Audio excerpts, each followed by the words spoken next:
Entonces, buenas noches y bienvenidos a los que ya están conectados. Vamos a comenzar nuestro capítulo 3 acerca de protocolos y modelos y vamos a dar inicio viendo el video que está al inicio de dicho capítulo.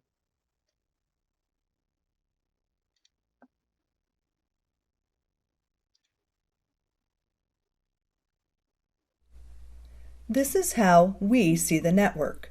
Using topology diagrams, we can see the devices in the network, including end devices, such as desktops and servers, and intermediary devices, such as switches and routers. These diagrams may also contain detailed information about a device, such as the MAC address of the Ethernet and wireless NICs, IP or Internet Protocol address information, default gateway addresses, and addresses for the DNS server. By the way, don't worry about what these terms and addresses mean right now. All of this will be explained throughout this course. This is how we see the network. But how do devices see the network? You can think of it as every device being in its own bubble. The only thing a device knows is its own addressing information. In other words, this is how a device sees the network. It doesn't. So, how does a device know its IP address and what network it belongs to? How does a device know if the destination device that it needs to send information to is on the same network or another network? If the destination is on another network and the information has to travel through intermediary devices, how does the source device know where to send it next?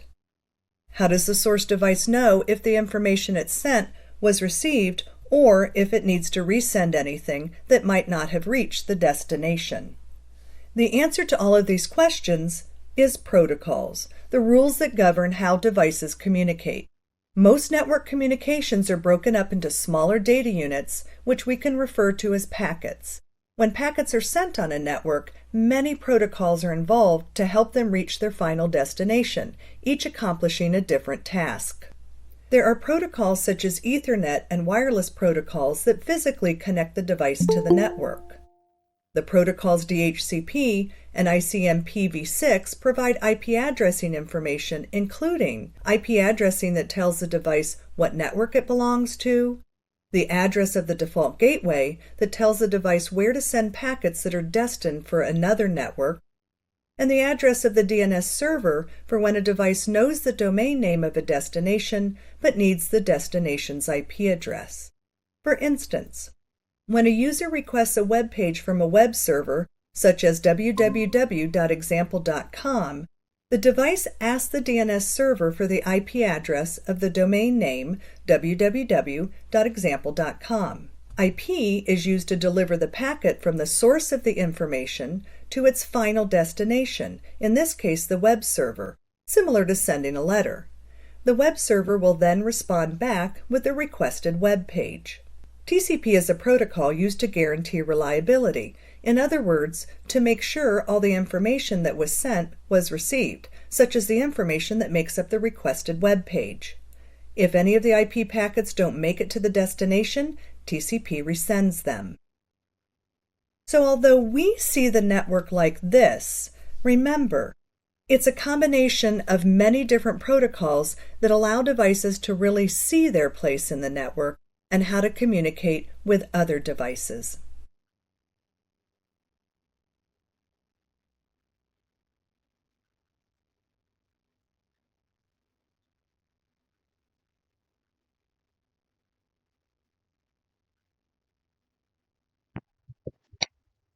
¿Alguna pregunta acerca del video o todo claro por el momento?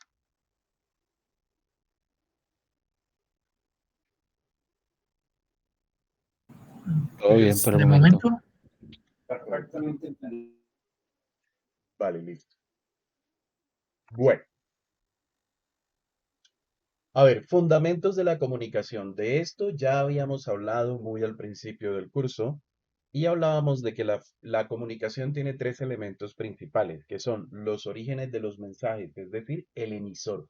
quien produce y transmite el mensaje, el destino del mensaje o receptor, quien debe recibir la información que se transmite, y el canal o el medio de comunicación por el cual se difunde el mensaje en el camino desde el emisor o el origen del mensaje hasta el receptor o el destino del mensaje. Para todo este proceso, habíamos dicho que hay un conjunto de reglas que se deben seguir. Por ejemplo, debemos acordar un idioma común, debemos acordar el mecanismo por el cual vamos a codificar el mensaje. Si yo aquí les hablo en inglés, muchos entenderán, muchos no.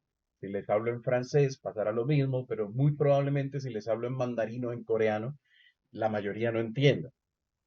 Entonces, aunque yo esté transmitiendo el mensaje y tengamos un canal establecido, pues el mensaje no será recibido de manera correcta por la mayoría de ustedes. ¿Qué ocurre? Todas esas reglas que definen el tono de la voz que debo usar, el idioma que debo usar, los conceptos que debo transmitir, todo eso está encapsulado o enmarcado dentro de lo que son las comunicaciones en algo que se conoce como protocolos de comunicación. Entonces, cuando pensemos en protocolos de comunicación, pensemos simple y llanamente que son las reglas, las normas que rigen la comunicación. Ahora, esas reglas y esas normas que rigen la comunicación son unas en nuestra comunicación verbal, pero en el caso de las comunicaciones de red, esas reglas están codificadas en software. ¿Qué quiere decir? Que están determinadas o encapsuladas en lo que serían programas de aplicación. Ahora,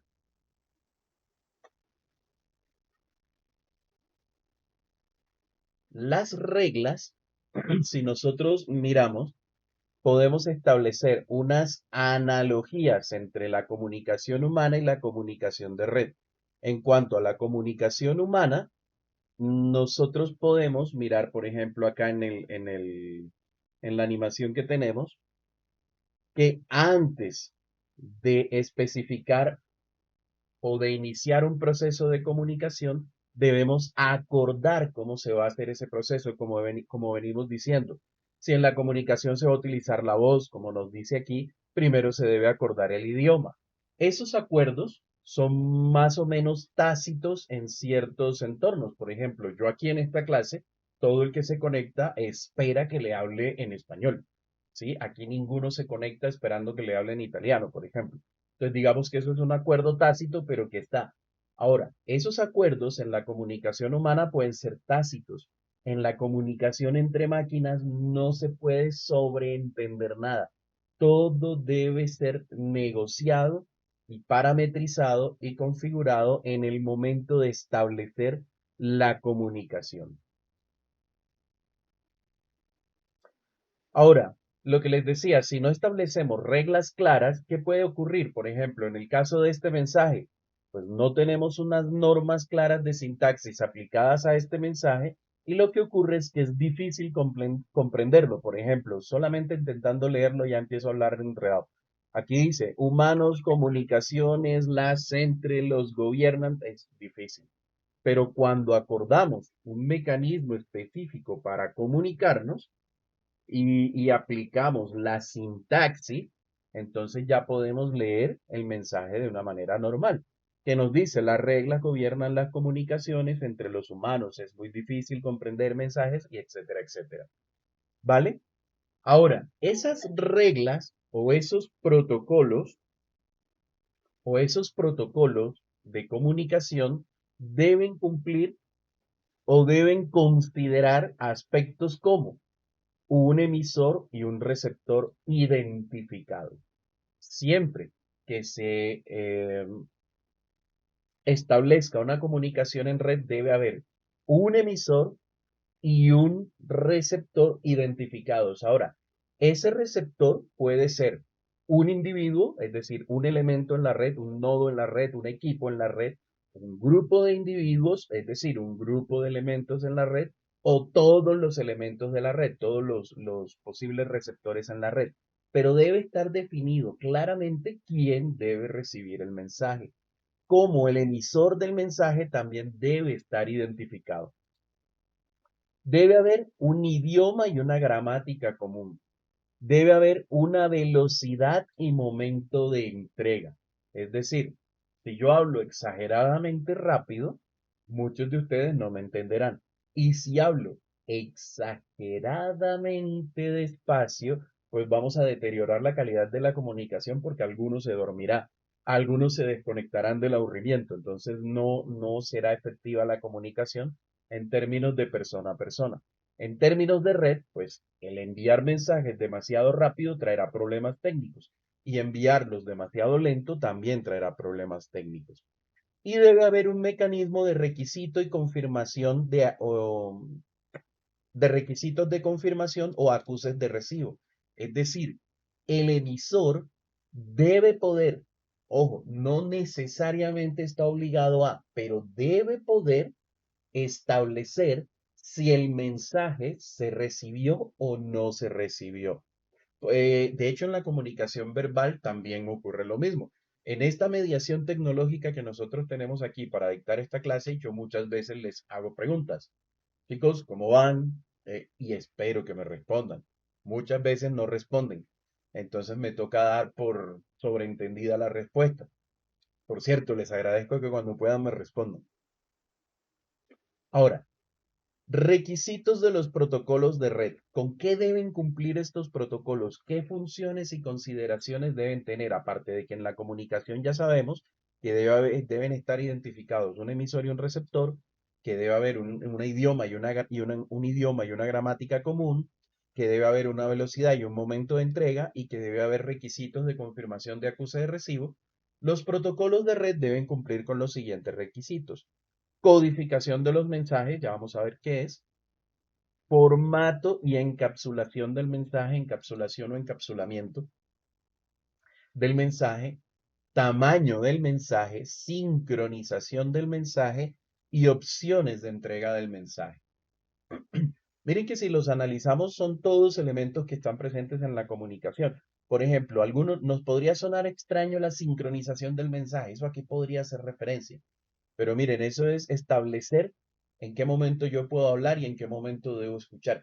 Si todos hablamos aquí al mismo tiempo, difícilmente nos vamos a entender, ¿vale? Sin embargo, hemos establecido normas dentro de nuestro protocolo de comunicación. Les he dicho, quien tenga preguntas, abra el micrófono, interrúmpame. Entonces, eso es un protocolo que tenemos. Cuando ustedes me interrumpen, ahí sincronizamos el mensaje porque yo me callo, escucho y respondo. Entonces, es, digamos, una manera de sincronizar nuestras comunicaciones. Ahora, ¿qué es la codificación del mensaje? Esto quiero que lo recordemos. La codificación es el proceso mediante el cual la información se convierte en otra forma aceptable para la transmisión. La codificación es convertir el mensaje en una forma aceptable para la transmisión. Por ejemplo, yo en este momento estoy hablando, tengo ideas en mi cabeza, pero no tengo manera de enviarles mis ideas directamente a ustedes. Me toca codificarlas. ¿Codificarlas cómo? En forma de palabras en idioma español para podérselas transmitir. Ahora, por otra parte, la decodificación revierte este proceso, es decir, toman cada uno de ustedes mis palabras en idioma español y las convierten en ideas en su cabeza, que pueden ser muy similares o pueden ser idénticas a las ideas que yo tengo, o pueden ser simplemente similares, o incluso en el caso de que yo no me explique bien, una será la idea que tengo en la cabeza, otra será la que logro codificar y otra diferente a la que ustedes entiendan, ¿vale? Pero el proceso es más o menos ese. Aquí tenemos una analogía de una comunicación humana en la que la persona emisora tiene la idea de un atardecer y lo codifica, lo envía, generalmente lo va a codificar en palabras, lo envía a través del medio que tengan disponible, ya sea directamente, teléfono o lo que sea, y la otra persona tiene una idea similar en su cabeza. Aquí en la animación tenemos una idea igual, pero todos sabemos que difícilmente esa idea va a ser igual en el caso de la comunicación humana. En el caso de la comunicación entre máquinas, la idea o el mensaje que la máquina receptora obtiene, ese sí es exactamente igual al mensaje que la máquina transmisora envió. ¿Por qué? Porque al final de cuentas lo que la máquina transmisora envía son ceros y unos y lo que la máquina receptora va a reconstruir son exactamente los mismos ceros y los mismos unos. Entonces digamos que como ya no es una idea, sino es un mensaje tangible, ese sí va a ser igual. Y aquí tenemos pues la animación de ese mensaje desde la perspectiva de la máquina. En este caso sí es válido que la imagen sea igualita en los dos lados. Formato y encapsulación del mensaje. Aquí pues nos hablan de procesos, de dos procesos juntos. Pero ¿qué debemos recordar? Eh, Cuando se envía un mensaje de un origen a un destino, se debe utilizar un formato o estructura específico. Y aquí viene la parte interesante. Los formatos de los mensajes dependen del tipo de mensaje y el canal que se utilice para entregarlo.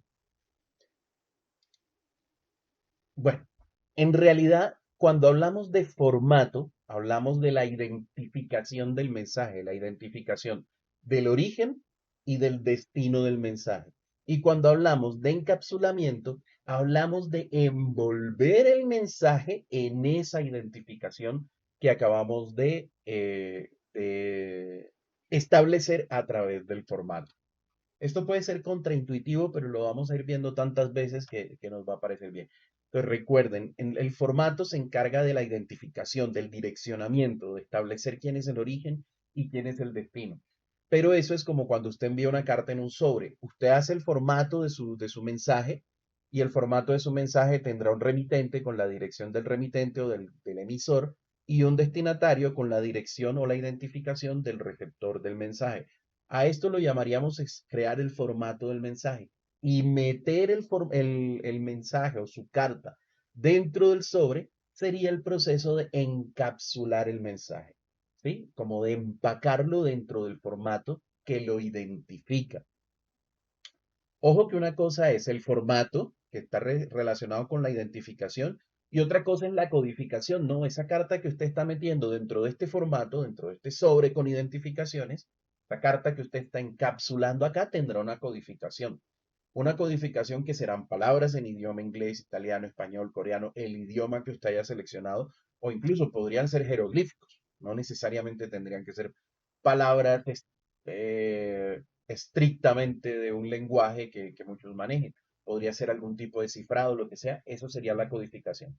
Y esa codificación o ese mensaje codificado va encapsulado dentro de este sobre que viene a representar el formato que está relacionado con la identificación del remitente y del receptor. De hecho, esto es una pequeña animación. Vamos a mirarla. Efectivamente, aquí se tiene la carta dentro del sobre.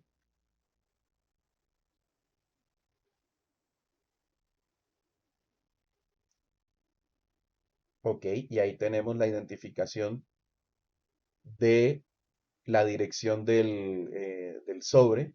Y tenemos la dirección del remitente, la dirección del destinatario.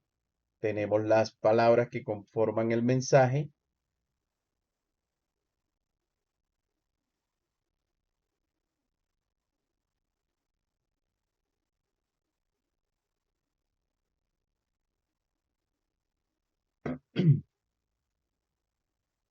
Y tenemos unos componentes específicos del mensaje, que son cuáles: el saludo o indicador de inicio del mensaje, el identificador del destinatario que va también dentro del mensaje, el contenido de la carta o los datos encapsulados, el identificador del emisor, quien emite, y el fin de la trama o identificador de fin del mensaje.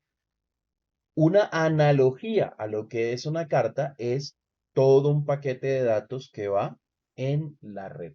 En la red, la diferencia es que en una carta usted podría no saludar porque está molesto y empezar de una vez con su mensaje, pero en un mensaje en la red, generalmente hay un indicador de inicio del mensaje, un indicador del destinatario, un contenido del mensaje, un indicador de quién es el emisor y al final va un indicador de final del mensaje, que son diferentes a la dirección y a la de origen y dirección de destinatario del mensaje. Tamaño del mensaje es otro proceso a tener en cuenta en los protocolos de red. ¿Por qué es importante? Porque como estamos hablando de comunicaciones, estamos hablando de equipos, cada equipo tiene una capacidad que ni siquiera es fija o puede no ser fija, tendrá una capacidad máxima fija, pero tiene una capacidad de recepción de información que es variable dependiendo de qué parámetros. Por ejemplo, en un servidor, ya recordamos lo que es un servidor, es una máquina que tiene software instalado que brinda información a otros programas en otras máquinas, o simplemente nos referimos a un servidor como un programa que provee información o provee servicios de algún tipo a otras máquinas de la red. Un servidor puede soportar una cantidad de usuarios al mismo tiempo, ¿sí? Si tengo un solo usuario conectado, voy a tener una capacidad de recibirle esa información a ese usuario mucho más grande que si tengo 1000 usuarios conectados. Entonces, por eso se debe poder controlar el tamaño del mensaje. ¿Listo? Y de hecho nosotros lo controlamos tanto cuando el mensaje es cara a cara como cuando es un mensaje a través de la red. Vamos a mirar la animación de cuando el mensaje es a través de la red. Si se envía un bloque de mensajes completo, es probable que el receptor no lo pueda procesar. Por eso los mensajes generalmente se envían divididos en partes más pequeñas. No solamente para garantizar que el receptor los pueda procesar, sino para otro par de características que vamos a ver más adelante, que son la multiplexación y la demultiplexación del mensaje, pero eso lo vamos a ver más adelante. Sincronización del mensaje. La sincronización del mensaje es el proceso mediante el cual se determina quién y en qué momento puede acceder al canal de comunicación. Sí, de lo que hablábamos ahorita, que si todos hablamos al mismo tiempo, difícilmente nos vamos a entender. Ahora, para la sincronización del mensaje hay tres procesos clave, importante recordarlos. El control de flujo. El control de flujo es el proceso de gestión de la velocidad de transmisión de datos. Esto es un parámetro que se acuerda al inicio de la comunicación y durante el proceso de la comunicación se puede variar. Es decir, cuando el emisor y el receptor inician una conversación, pueden definir un volumen de datos que se van a recibir. Pero en determinado momento el receptor puede variar ese volumen de datos diciéndole al transmisor, oye, puede enviar más datos o sabe que ya no tengo tanta capacidad, envíe menos datos. Eso es un proceso que se conoce como proceso de ventana variable o de windowing, pero no se preocupen que lo vamos a ver más adelante. Sin embargo, recuerden el término control de flujo y que se refiere a la gestión de la velocidad de transmisión de datos. Tiempo de espera de respuesta o response timeout. El tiempo de espera de respuesta se refiere a qué? Al tiempo en el que el transmisor, el emisor del mensaje, el origen del mensaje, va a esperar recibir una confirmación, ¿sí? O una respuesta de la solicitud que hizo o un acuse de recibo del mensaje que acaba de enviar. Si ese tiempo de respuesta se excede, es decir, vamos a suponer que estaba establecido en un minuto, por poner un tiempo que es absurdo para las redes. En redes hablamos de milisegundos o microsegundos, pero vamos a decir que es un minuto. Si en un minuto no se recibe confirmación o no se recibe respuesta, vamos a tener un proceso de tiempo de espera agotado, por ejemplo. Y se va a asumir que el mensaje no llegó a su destino o la solicitud no llegó a su destino. Y habrá diferentes mecanismos para lidiar con eso. El principal de esos mecanismos es el reenvío de la petición o el reenvío de los mensajes. Y el tercero es el método de acceso. El método de acceso determina en qué momento alguien puede enviar un mensaje. Es básicamente eso. Y aquí tenemos una animación también que nos ilustra estos procesos. Vamos a verla. Aquí tenemos dos personas que hablan al mismo tiempo y pues no se entienden porque hablaron exactamente al mismo tiempo. Entonces, esto está relacionado con la sincronización del mensaje. Recuerden, control de flujo, velocidad, tiempo de respuesta, el tiempo que se espera recibir respuesta o confirmación, y el método de acceso, quién puede hablar y en qué momento. ¿Hasta allí tenemos dudas?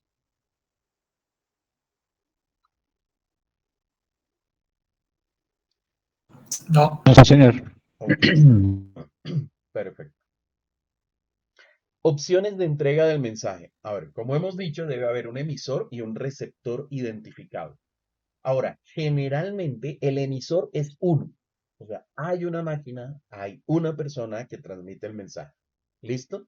Bueno, incluso en el caso de las personas, así sea una organización la que está transmitiendo el mensaje, habrá un vocero, alguien que habla.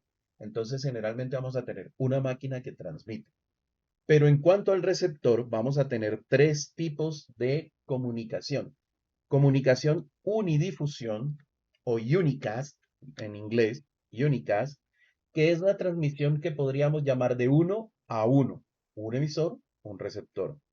Tenemos la comunicación de multidifusión o multicast, que es un emisor y un grupo de receptores. Un grupo, no todos los posibles receptores.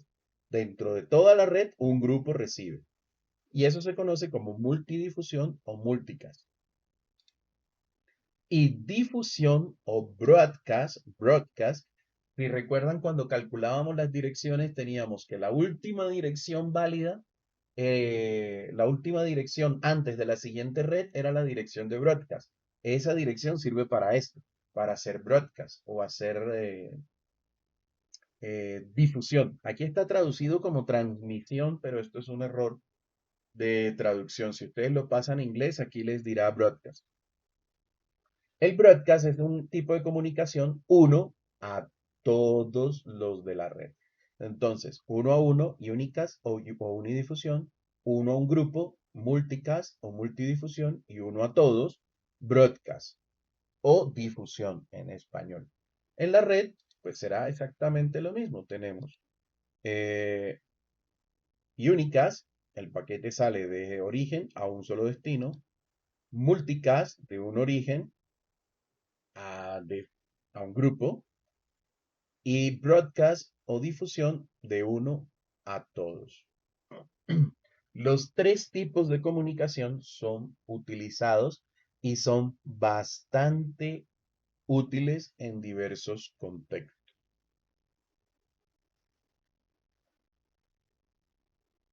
Bueno, esto es una nota sobre el icono de nodo. El icono de nodo es el icono que representa un elemento en la red y suele utilizarse un círculo para representar un nodo de red o un dispositivo de red. Generalmente estos dispositivos de red son dispositivos que pueden actuar como emisores o receptores. Y aquí tenemos los tres tipos de comunicación: unidifusión, multidifusión y difusión. Unicast, multicast y broadcast. Y de uno a un grupo y de uno a todos, representada con un diagrama de nodos. Listo, vamos a verificar. ¿Cuál es el proceso de convertir la información en una forma adecuada para la transmisión? ¿El formateo, la codificación o la encapsulación? Codificación. Codificación, ok. Si no hay más opiniones, dejemos esa. ¿Qué paso del proceso de comunicación se ocupa de identificar correctamente la dirección del remitente y el destinatario? ¿El formateo, la codificación o la encapsulación?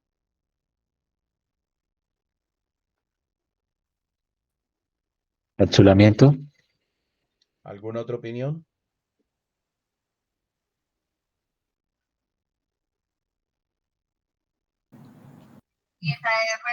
No, sí, encapsulación. Bueno, recuerden, la carta codificada va dentro del sobre. ¿Qué es el sobre y dónde están las direcciones?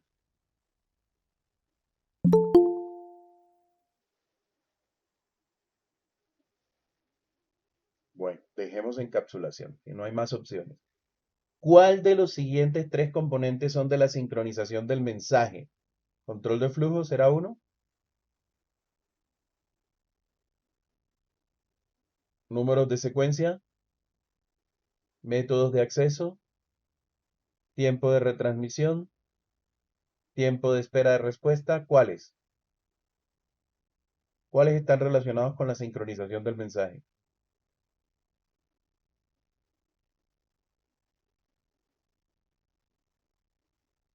¿Nadie ¿El tiene idea? tiempo de espera o el tiempo de retransmisión? No sé si los dos. Sí, son tres cosas. ¿Y cuál más?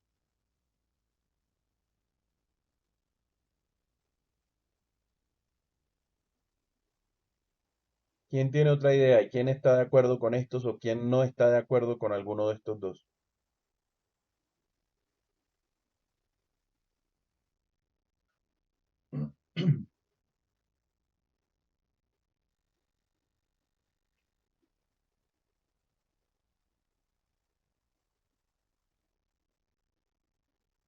¿Ninguno?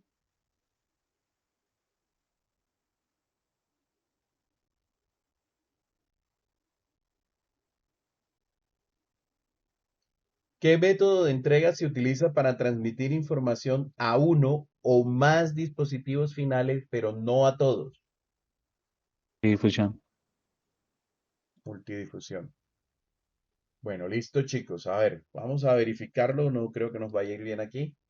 Efectivamente, no nos fue bien. Tenemos correcto el primero. Recuerden que el sobre representaba el formato y en el sobre era donde iba la dirección del remitente y la dirección del destinatario. O sea, el formato está relacionado con la dirección. Y el encapsulamiento es envolver en ese formato, es decir, en sus identificadores de dirección, envolver el mensaje codificado. Se los repetí varias veces. Aquí, control de flujo que está relacionado con la velocidad. Método de acceso, que es quién habla y cuándo, y el tiempo de espera de la respuesta. Vamos a verificar. Efectivamente. Ahora sí, ya lo tenemos bien. Entonces, que no se les olvide esto.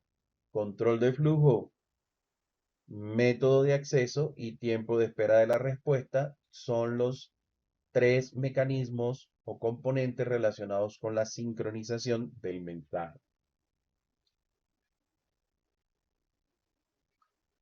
Protocolos de red. Bueno, entonces los protocolos de red son todo lo que hemos venido diciendo, ¿no? Son reglas codificadas en software que permiten que la comunicación sea posible. Ahora, estos protocolos de red los vamos a encontrar de diferentes tipos. Protocolos de comunicaciones de red. Estos protocolos de comunicaciones de red permiten que dos o más dispositivos se comuniquen a través de uno o más protocolos compatibles. Venga, vamos a colocar esto en inglés porque estas traducciones son medio raras. Entonces, protocolos de red o Network Communication Protocols. Los protocolos habilitan que dos o más dispositivos se comuniquen a través de una o más redes. La familia de protocolos o tecnologías Ethernet involucra una variedad de protocolos, como el protocolo IP o el protocolo TCP por protocolo de control de transmisión, o el Hypertext Transfer Protocol o HTTP o protocolo web, y muchos más. Entonces, los protocolos de comunicación que hacen permiten que los dispositivos se comuniquen a través de una o varias redes. Protocolos de seguridad de red. Los protocolos de seguridad de red proveen autenticación, integridad de datos, encriptación de datos. Ejemplos de estos protocolos son el protocolo SSH. Si recuerdan que vimos SSH en la clase pasada, configuramos el SSH a través de una llave privada RCA que creábamos con un módulo de 1024 bits o de 2048. Bueno, que lo podíamos crear muy grande, muy pequeño, pero si era muy grande consumía muchos recursos, si era muy pequeño era muy inseguro. Decíamos que SSH era el reemplazo de Telnet en las comunicaciones porque SSH era seguro y Telnet era inseguro. Tenemos otros protocolos como el SSL o el Secure Socket Layer y el protocolo de seguridad de transporte, que es el TLS o Transport Layer Security. Estos son protocolos de seguridad de red. Pero lo importante más allá de los nombres, aunque es bueno que nos los aprendamos, SSH, SSL y TSL, es que son protocolos de seguridad de red que proveen encriptación, garantizan la integridad de los datos y proveen autenticación. ¿A qué hace referencia la autenticación? Que el usuario deba identificarse para determinar si puede acceder o no a los recursos de la red. Integridad de los datos hace referencia a que los datos no sean alterados a menos que sea intencional, es decir, a menos que un usuario autorizado los quiera alterar. Y la encriptación de los datos consiste en ofuscar los datos, es decir, en codificarlos de tal forma que solo sean comprensibles para el emisor y para el receptor. Protocolos de enrutamiento. Los protocolos de enrutamiento son los que habilitan el intercambio de información de enrutamiento o el intercambio de información de rutas. Recuerdan que vimos enrutamiento estático, ¿cierto? Y en el enrutamiento estático nosotros le enseñábamos al router cómo llegar a una red remota.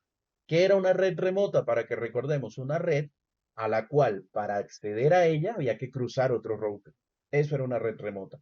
Y una red conectada directamente, pues las redes que están pegadas a las interfaces del router. Los protocolos de enrutamiento intercambian información de rutas. ¿Qué quiere decir? Que hacen posible que usted no tenga que enseñarle a los routers cómo llegar a las redes remotas, sino que usted configura protocolos de enrutamiento y los routers se hablan entre ellos y se autoconfiguran las rutas. Dentro de los protocolos de enrutamiento tenemos el OSPF y el BGP. Estos dos son importantes, ¿por qué? Porque son estándares abiertos, aunque son para cosas bien diferentes. El OSPF es un protocolo que nosotros vamos a utilizar dentro de nuestras redes y el BGP es un protocolo de enrutamiento que se va a utilizar en los proveedores de Internet. Este es para enrutamiento entre proveedores ISP y este es para enrutamiento al interior de nuestra propia red. Incluso los proveedores de Internet al interior de su propia red utilizan OSPF. Y para enrutar con otros proveedores de Internet utilizan BGP. Algunos, no estoy diciendo que sea estrictamente así. Ahora, no son los dos únicos protocolos que existen. Pero por ahora recordemos esto, OSPF y BGP. Service Discovery Protocols o protocolos de descubrimiento de servicios. Los protocolos de descubrimiento de servicios se utilizan para la detección automática de dispositivos o de servicios. Como ejemplo de estos protocolos tenemos el protocolo DHCP y el protocolo DNS. El DHCP es un protocolo que sirve para la configuración automática de direccionamiento IP en las redes y el DNS es el protocolo que sirve para la resolución o para la traducción de nombres a direcciones IP. Recuerden que habíamos dicho al principio del curso que las máquinas no entienden nombres. Por ejemplo, una máquina no entiende cuando nosotros le decimos www.cisco.com. No lo entiende como una dirección de red. La máquina necesita un número para poderse conectar con ese número en la red, con esa dirección en la red. Hay un servicio que es el DNS que lo que hace es traducir ese www.cisco.com a la dirección de red correspondiente.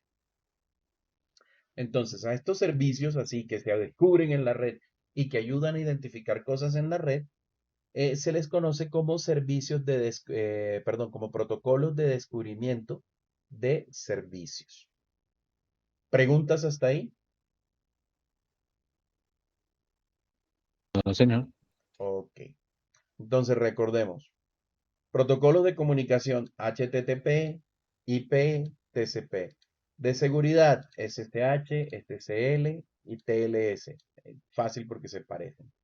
De enrutamiento OSPF, BGP. De descubrimiento de servicios DHCP y DNS.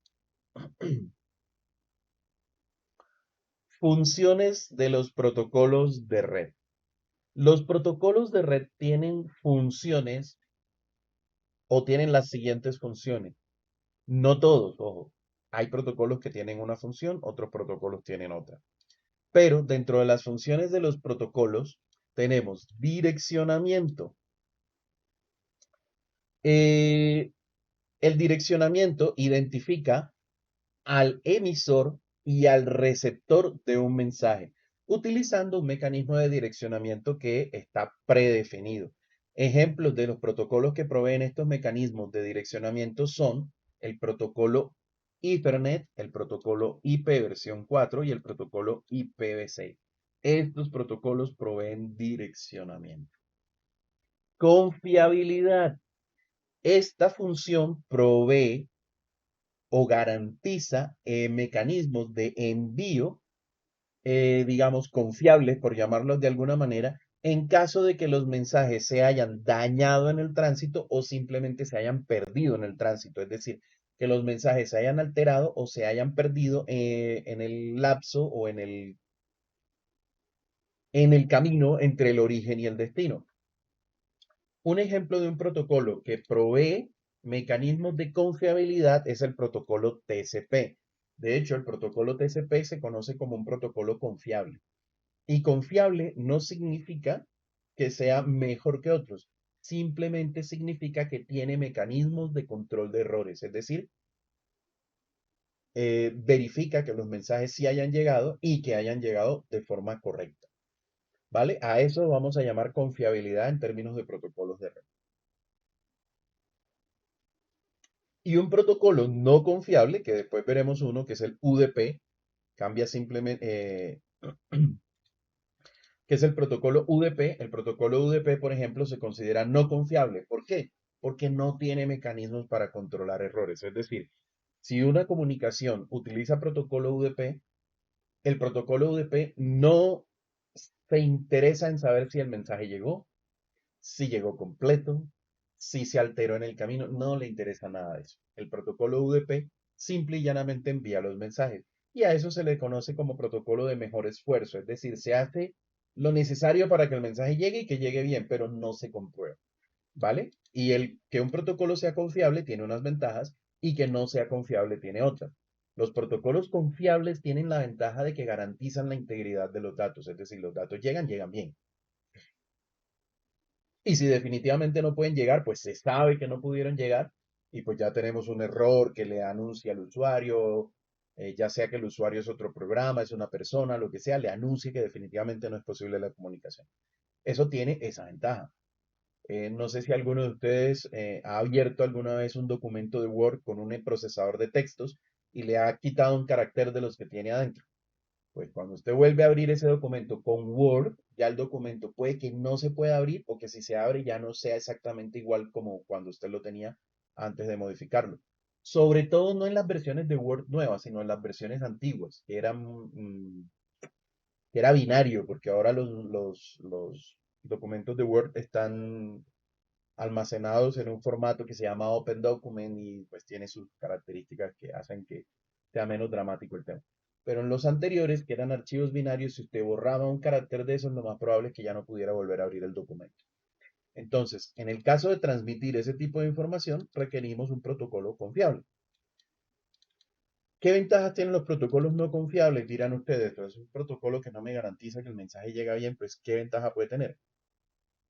En el caso de las transmisiones de voz o las transmisiones de video en tiempo real, yo prefiero que el mensaje no llegue 100% bien, pero que llegue rápido. Listo.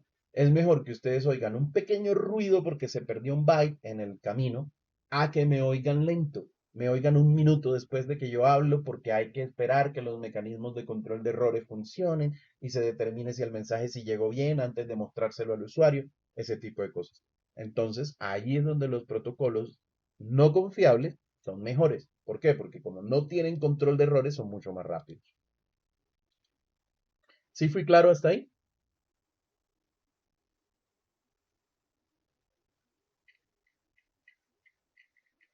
Sí, señor. Ok, perfecto. Entonces, control de flujo. Esto es una de las características de la sincronización del mensaje, ¿no?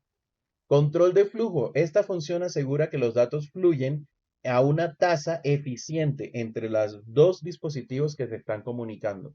El TCP provee control de flujo. Nuevamente, TCP, y ojo que ya lo hemos visto 2 veces, TCP provee confiabilidad y provee control de flujo. ¿Qué significa esto? Que TCP acuerda la velocidad a la que puede transmitirle al equipo receptor. Pero el equipo receptor también puede pedir más datos, es decir, tengo más capacidad para procesar, envíe más datos en este momento. O le puede decir, oiga, ¿sabe que ya no tengo tanta capacidad porque ahora tengo 100 usuarios más, aparte de usted, transmita más lento? Claro, el equipo receptor no le va a dar las razones, no le va a decir, es que tengo más usuarios. No, eso no va a pasar. Pero sí le va a decir que necesita reducir el tamaño de la transmisión. A esa capacidad de transmisión, lo vamos a ver después, pero para que lo vayan teniendo ya en la cabeza, se le conoce con el nombre de ventana. Y a ese proceso de poder acordar una ventana, es decir, un tamaño de transmisión, de poder acordar una ventana y luego poderla modificar, se le conoce con el nombre de ventana deslizante. En inglés, windowing o sliding window. A los dos procesos de ventana y ventana deslizante. Nuevamente, TCP tiene control de flujo. Su contraparte, que es UDP, no tiene control de flujo. Siempre les hablo de TCP y UDP en estas dos cosas, porque los representantes máximos de estas dos funciones son efectivamente el TCP y el UDP. Hay otro que teóricamente combina lo mejor de los dos mundos, lo mejor de TCP y UDP, pero no está muy popularizado en este momento. Tendremos que esperar unos años que se popularice para poderlo ver. Secuenciamiento, esto es importante. Recuerden que había un requisito de los protocolos de comunicación que era el tamaño del mensaje, ¿cierto? Y decíamos que por muchas cosas el mensaje no se puede enviar como un todo.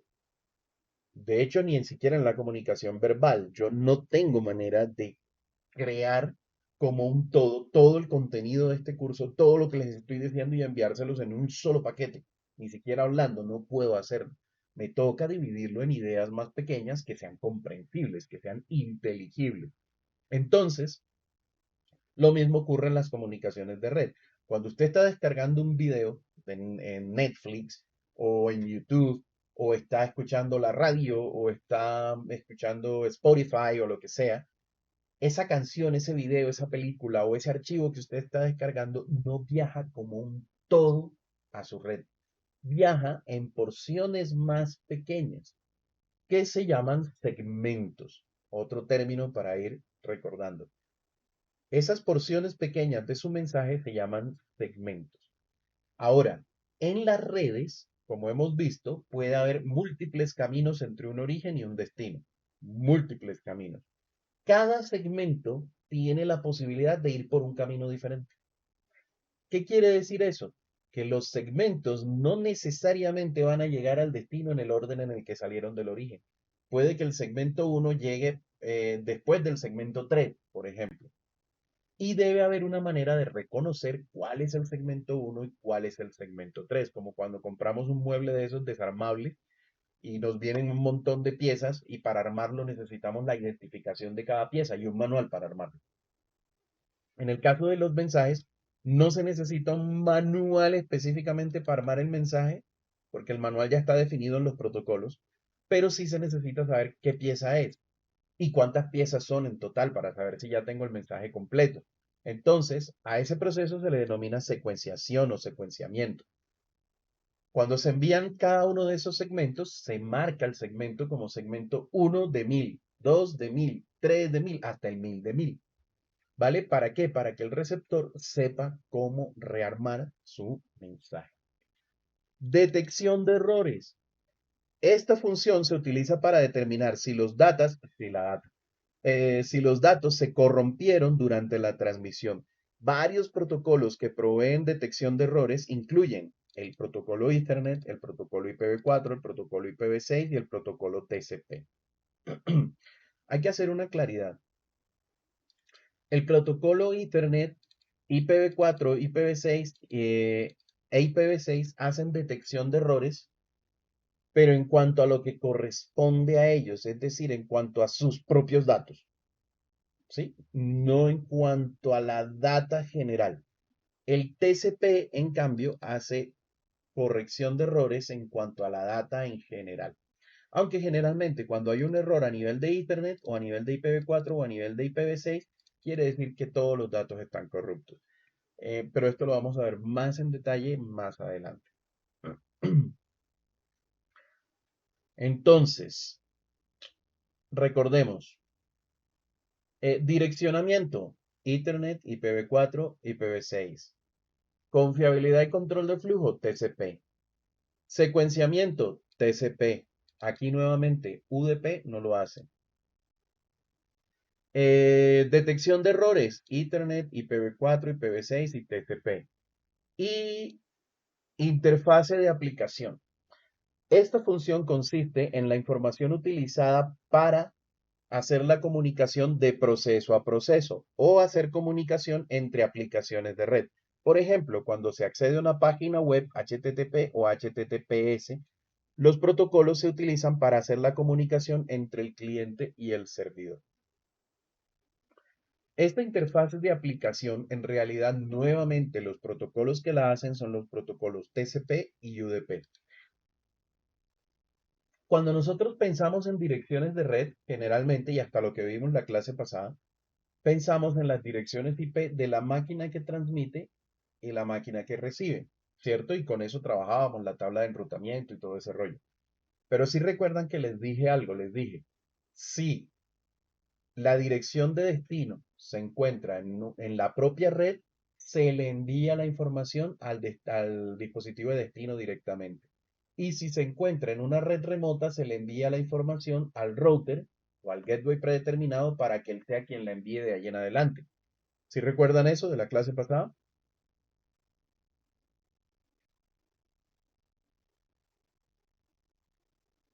Bueno, en la propia red, para hacer la comunicación en la propia red, incluso con el router, a pesar de que manejamos direcciones IP, la comunicación no se hace a través del direccionamiento IP, se hace a través del direccionamiento Ethernet, es decir, direcciones físicas, direcciones de red local, direcciones Ethernet.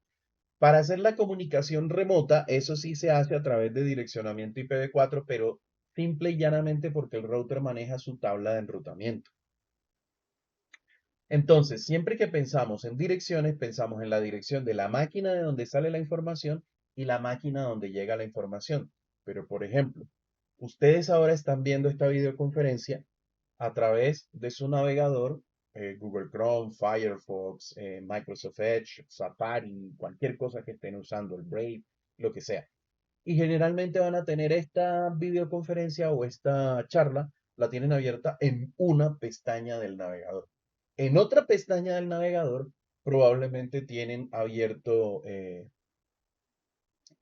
su correo, ya sea su correo de Outlook o su correo de Gmail, y probablemente tienen abierto en su computador el WhatsApp y alguno por allá tendrá abierto el Spotify, espero que no, espero que me estén oyendo y no se estén conectando simplemente por conectarse. Pero bueno, cada pestaña del navegador, cada programa de red que usted tenga abierto, sea el WhatsApp, sea el Spotify, sea lo que sea, tiene una dirección interna dentro de su computador. ¿Para qué sirve esa dirección interna? Para saber qué programa de todos los que están ejecutándose en el computador tiene que recibir la información que llega para que la voz y el video que van de esta conferencia no le llegue al Spotify, sino que le llegue a la pestaña del navegador web donde usted está viendo la reunión de Meet, para que no le lleguen los datos de esta reunión a la otra pestaña del Gmail, sino que le lleguen a la pestaña correcta. Para eso, cada proceso de red o cada aplicación de red que esté usando usted en su computador tiene una dirección interna. A esa dirección interna se le denomina puerto. Y los puertos se usan tanto del lado del cliente como del lado del servidor. Del lado del cliente son puertos fijos, es decir, están establecidos, se sabe cuáles son. Y del lado del servidor y del lado del cliente son puertos dinámicos, es decir, cada vez que usted abre una pestaña de Google Chrome, el Google Chrome le dice a su sistema operativo, oh, me voy a comunicar, necesito un puerto. Y su sistema operativo le asigna un puerto a a su pestaña de Google Chrome. Y ese puerto hace parte de la dirección del origen y de destino cuando usted establece comunicaciones. Entonces usted va a tener direcciones en sus comunicaciones, direcciones Ethernet, que tienen un nombre que se llaman direcciones MAC, va a tener dirección IPv4 o dirección IPv6 y va a tener un puerto. Ese va a ser el direccionamiento completo de sus comunicaciones. El puerto que identifica el programa con el que usted se está comunicando y desde el que se está comunicando, la dirección Ethernet, que va a ser la dirección física de su equipo, de su tarjeta de red en la red, la dirección IP, que va a ser la dirección lógica que va a permitir encontrarlo o encontrar su equipo dentro de todas las redes que hay en Internet, va a ser el conjunto, y el puerto, que va a ser la identificación del programa que usted está usando. Esa va a ser su dirección de origen completa cuando usted envíe un mensaje, y va a ser la dirección de destino que van a utilizar los otros programas o los otros nodos, los otros equipos, cuando le vayan a enviar un mensaje a usted o le vayan a responder a sus aplicaciones de red. Y a eso se le llama interfaces de aplicación, que es una de las funciones que deben tener los protocolos. ¿Hasta allí? ¿Bien? Sí, sí, señor. Ok. Interacción de los protocolos. Como hemos visto, tenemos protocolos de diferente tipo y que hacen diferentes cosas. Los protocolos interactúan unos con otros en algo parecido a una pila, sí, a una pila, un stack o pila. Y se grafican de esta manera. Vamos a tener protocolos que están a nivel superior y vamos a descender hasta protocolos que están a nivel inferior. Los protocolos que están en nivel superior generalmente van a ser protocolos que van a ser software. Y los protocolos a nivel inferior van a ser protocolos que van a depender del hardware en alguna medida. Entonces, en una interacción de un cliente, de un navegador web con un servidor web de Internet, como el Gmail, la página de Cisco, cualquier cosa de esas, vamos a tener protocolos como el HTTP, que es el protocolo que determina cómo su navegador le pide las páginas al servidor web y cómo el servidor web le entrega las páginas a su navegador. Eso es un protocolo que se denomina HTTP o Hypertext Transfer Protocol. Vamos a tener un protocolo TCP, que va a ser el que se va a encargar de coger esas peticiones y esas respuestas y dividirlas, acordar entre el cliente y el servidor cuántos datos se pueden enviar y cuántos datos se pueden recibir, de secuenciar el mensaje para que se puedan ordenar cuando llegan al servidor, de hacer control de errores, etcétera, etcétera, etcétera. Vamos a tener el protocolo IP, que es el que se va a encargar de determinar la ruta a través de los enrutadores que haya en la red para poder llegar hasta el servidor. Y vamos a tener el protocolo Ethernet, que es el que se va a encargar de identificar a su máquina dentro de su red y de posibilitar el envío de la información desde su máquina hasta su enrutador o hasta sus equipos más próximos y desde el enrutador hasta las siguientes máquinas y así sucesivamente hasta llegar al servidor web. Entonces, lo que hace el protocolo HTTP, luego lo procesa el TCP.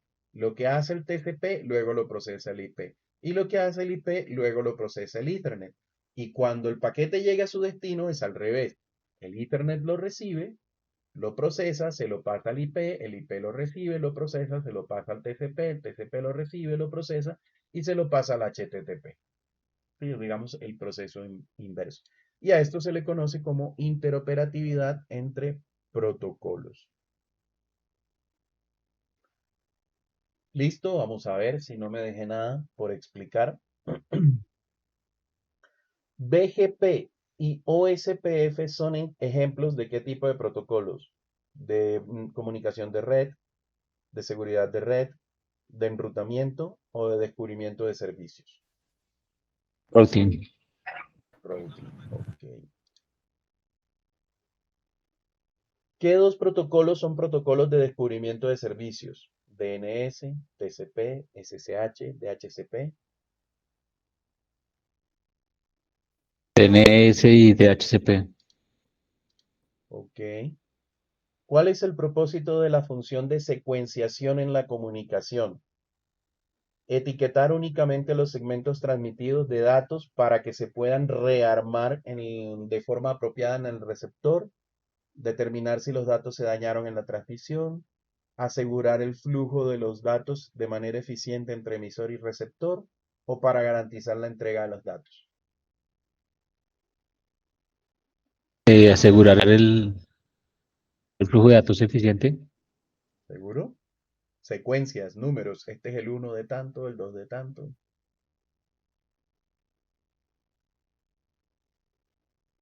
Cuando compro un mueble, ¿para qué necesito identificar las piezas? Un mueble desarmado. ¿O será garantizar la entrega de datos? ¿Y el reensamblado no tendrá nada que ver ahí? Ah, ok. Bueno, ¿qué protocolo es? Bueno, este protocolo es responsable por garantizar la entrega confiable de información. ¿Cuál de estos? TCP. TCP. Vamos a hacer un check. Perfecto. Comprendido. Suite de protocolos. Bueno, existen diferentes conjuntos de protocolos de red, aunque ciertamente hay uno solo que se encuentra en uso. ¿Y a qué se le conoce con el nombre de suite de protocolos? Es un conjunto de protocolos que interoperan entre sí para garantizar o para posibilitar la comunicación entre diferentes dispositivos de red. Dentro de esa suite de protocolos que han evolucionado tenemos las siguientes cosas a tener en cuenta. Primero, veamos que al igual como veíamos ahorita, estas suites de protocolos se han dividido como en capas, ¿sí? En capas que forman una pila o un stack de protocolos. De hecho, a la suite de protocolos o conjunto de protocolos se le suele conocer como stack de protocolos. Y tenemos en la capa de aplicación, que este es el TCP/IP Layer Name, en la capa de aplicación, bueno, no, perdón. Dentro de la suite de protocolos más conocidas tenemos la TCP/IP, la ISO, la AppleTalk y la Novel Network. ISO, AppleTalk y Novel Network ya no se usan, ninguna. Y en realidad lo que usamos hoy en día es el stack de protocolos TCP/IP. Ahora, todos estos protocolos están divididos efectivamente en capas. Entonces, la suite de protocolos o el stack de protocolos TCP/IP maneja las capas de aplicación, transporte, internet y acceso a la red. Aplicación, transporte, internet y acceso a la red. Las maneja por nombres, no por números. Más adelante vamos a ver otra suite de protocolos u otro stack u otro modelo que las maneja por números. Pero en TCP/IP tenemos aplicación, transporte, internet y acceso a la red.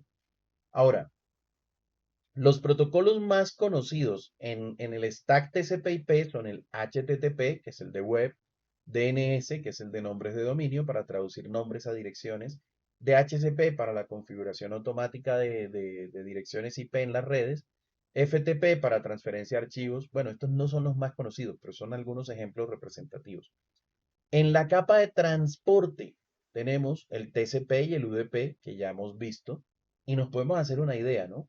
¿Aplicación para qué es? Hombre, para descubrimiento de servicios, para formato de mensajes, para ese tipo de cosas. TCP y UDP ya hemos visto que tiene objetivos de control de errores, de garantizar la confiabilidad, de dividir los mensajes en pedacitos que llamamos segmentos. Ya con lo que hemos visto nos podemos dar esa idea. Internet. Internet nos dicen IPv4, IPv6, ya nosotros vimos que IP son direcciones de red. Entonces esto tiene que ver con el direccionamiento a nivel lógico. Y tenemos estos dos protocolos ICMP versión 4 y versión 6 que son protocolos de feedback o de interrogación o de mensajería entre máquinas. Y tenemos en acceso a la red Ethernet, ARP y WLAN, que son protocolos que están relacionados con la capa física. Ethernet es el protocolo de red que utilizamos cuando utilizamos cable UTP y switch de red. ARP es un protocolo auxiliar de esto para poder interactuar entre la capa de acceso a la red y la capa de Internet. Y WLAN es exactamente lo mismo que Ethernet, pero para redes inalámbricas. En ISO, AppleTag y Novel Network, pues tenemos cada uno un tipo de protocolos representativos, pero la verdad no nos interesa. Pensemos solamente en esto, porque como les digo, esto es simplemente para que sepamos que existe, pero ya está fuera de uso.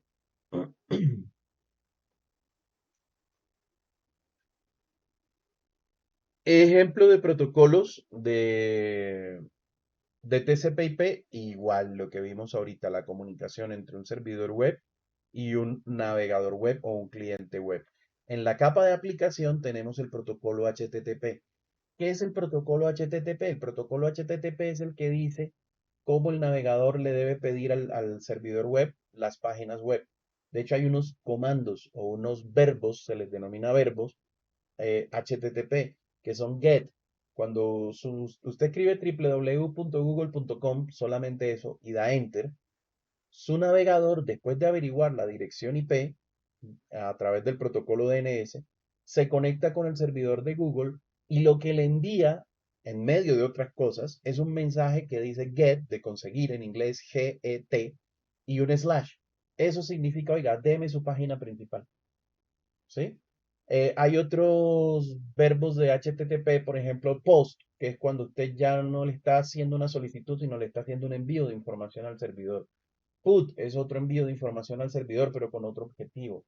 Eh, y así sucesivamente. Entonces, todos esos comandos o esas palabras que el navegador le envía al servidor y que el servidor entiende, y cómo el servidor le envía la respuesta al navegador y el navegador también entenderá, están determinados por el protocolo HTTP. De hecho, todo ese tema del HTML, los que alguna vez han programado páginas web y todo ese rollo, todo ese tema del HTML y todo eso viene siendo una parte de la especificación de HTTP. Transport o transporte, Transmission Control Protocol. Esto es el protocolo o en la capa de transporte. El protocolo de transporte se encarga de proveer la identificación de la pestaña del navegador web que está haciendo la solicitud y de el tipo de servidor que quiere acceder aquí en el servidor web. Porque aquí nos dice servidor web, pero esta máquina puede tener un servidor de horas, un servidor de bases de datos, un servidor de cualquier otra cosa. Entonces nosotros debemos ser específicos y decir que nos queremos comunicar con el servidor web. ¿A través de qué hacemos eso? A través de la identificación de los procesos, origen y destino. Y como les dije ahorita, esa identificación es el número de puerto. En el cliente, el número de puerto va a ser un número de puerto dinámico, 2040, 3020, 1072, cualquier cosa de esas.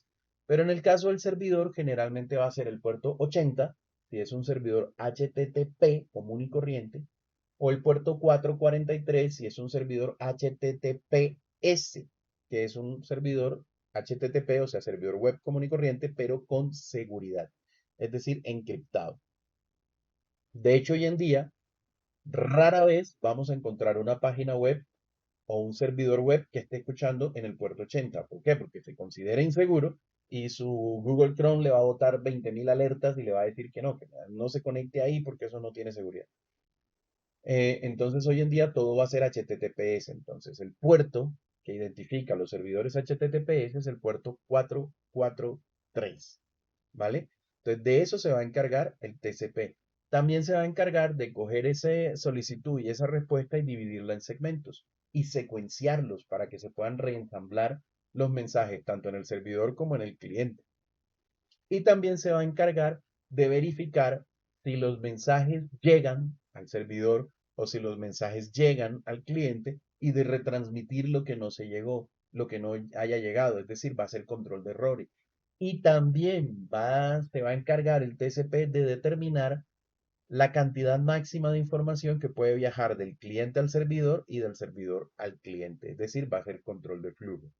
Entonces va a ser control de errores, control de flujo, va a identificar al proceso origen, al proceso destino, etcétera, etcétera. Y va a ser el proceso de segmentación y de secuenciación. Listo, esta capa de transporte y este proceso TCP. Internet se va a encargar de determinar, o el protocolo IP en Internet, en la capa de Internet, se va a encargar de determinar la mejor ruta posible de cada segmento, de cada porción de información que se debe enviar a través de la red entre el servidor web y el cliente y viceversa. Y Network Access o acceso a la red con su protocolo Ethernet es el que le va a permitir a la máquina identificarse dentro de la red, es decir, establecer su dirección dentro de su propia red, su dirección física, y aparte le va a permitir tener acceso al medio de transmisión para enviar y para recibir la información desde el medio de transmisión, que en este caso lo que tenemos graficado es cable. ¿Preguntas hasta ahí?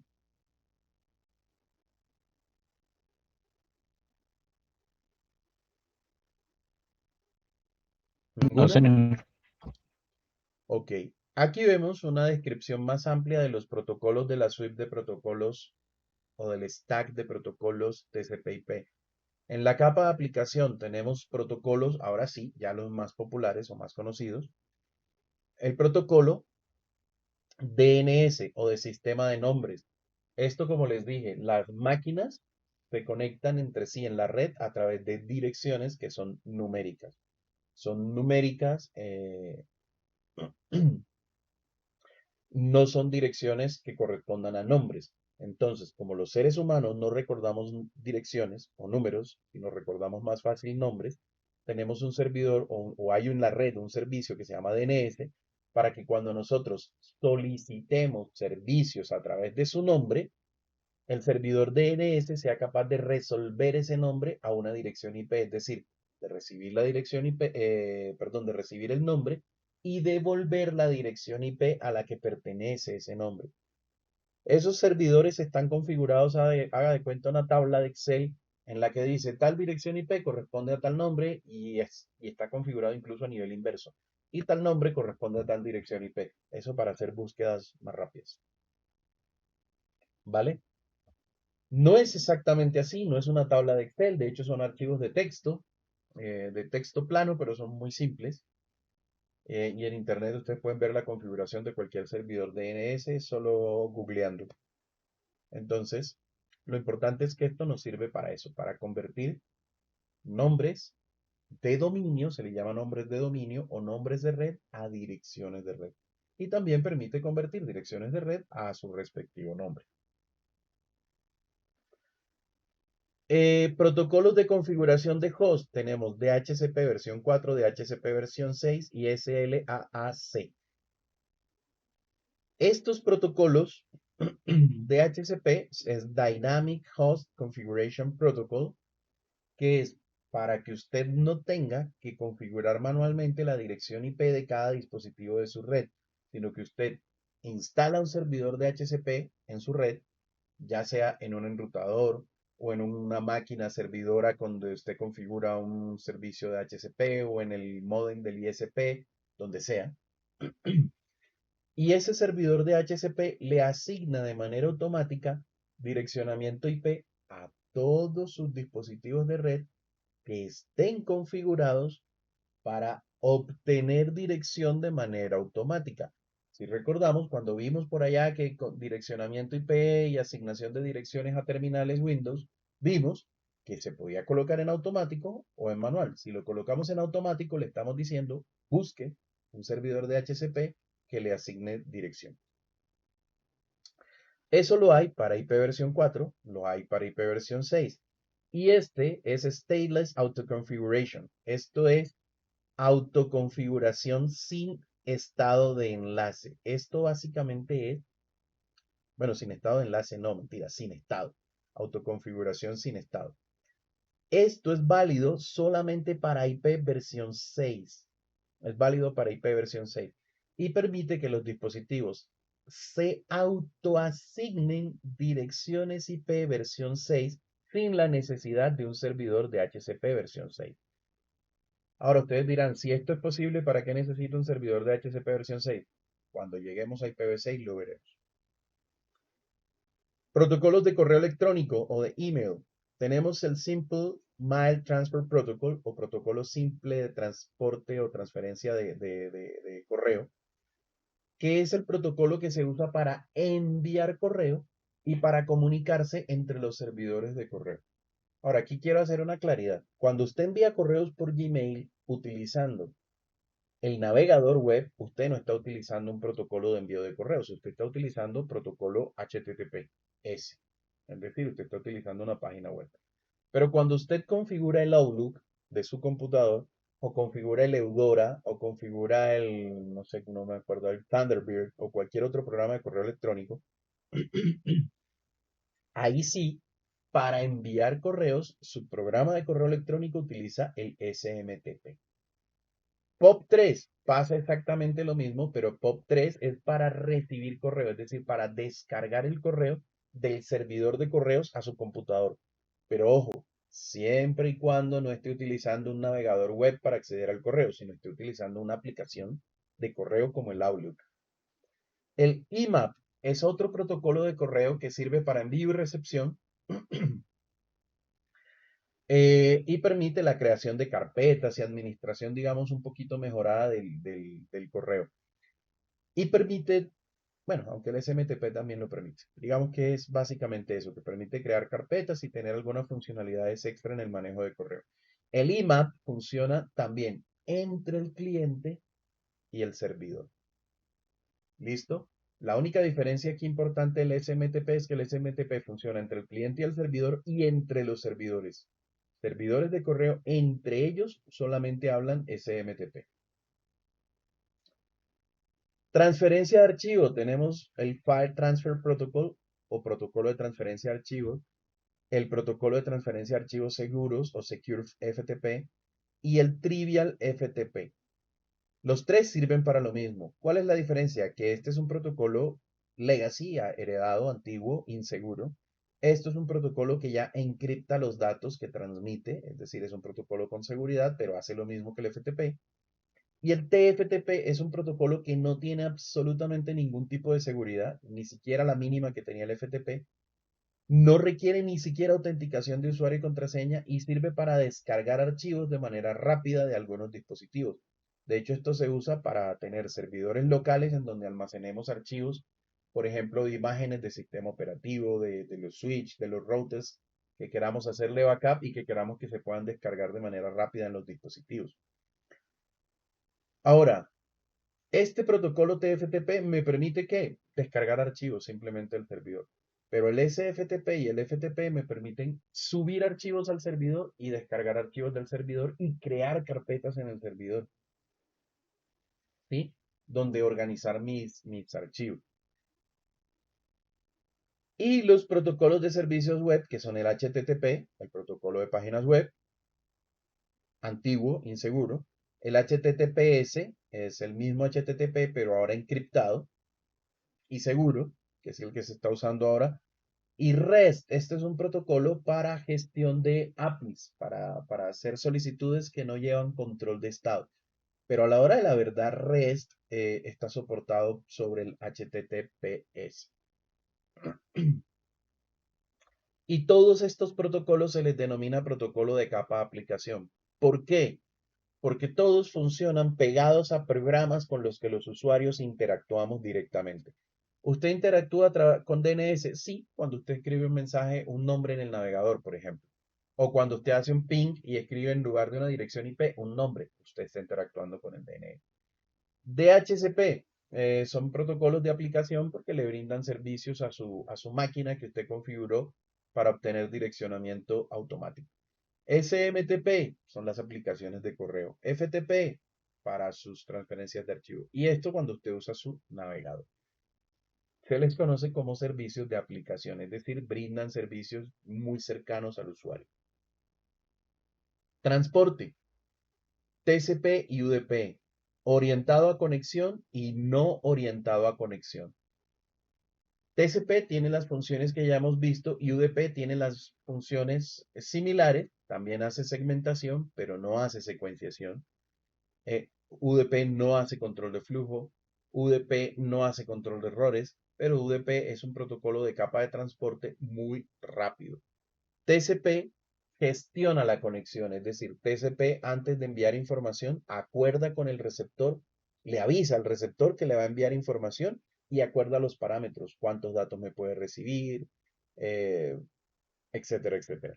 El UDP simplemente envía datos. Si el receptor los puede recibir o no los puede recibir es problema de él. Si después de enviarlos los recibió o no los recibió, si los recibió completos o incompletos, si le llegaron bien o le llegaron dañados, es problema de él.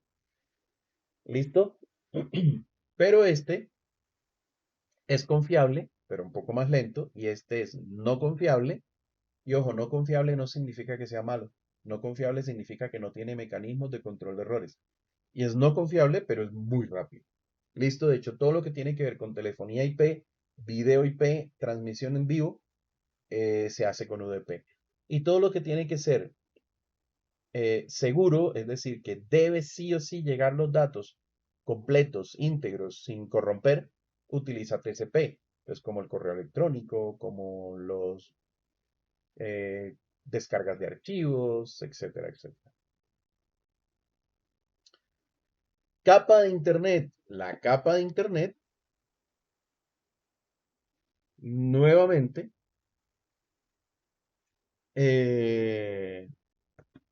tenemos en ella los protocolos de direccionamiento de red, protocolo de Internet, IP versión 4, IP versión 6, IP versión 4, que son direcciones de 32 bits, que ya vimos la semana pasada, separadas en 4 bloques de 8 bits cada uno, y las direcciones IPv6, que son direcciones de 128 bits, y estas están en formato decimal punteado y estas están en formato hexadecimal.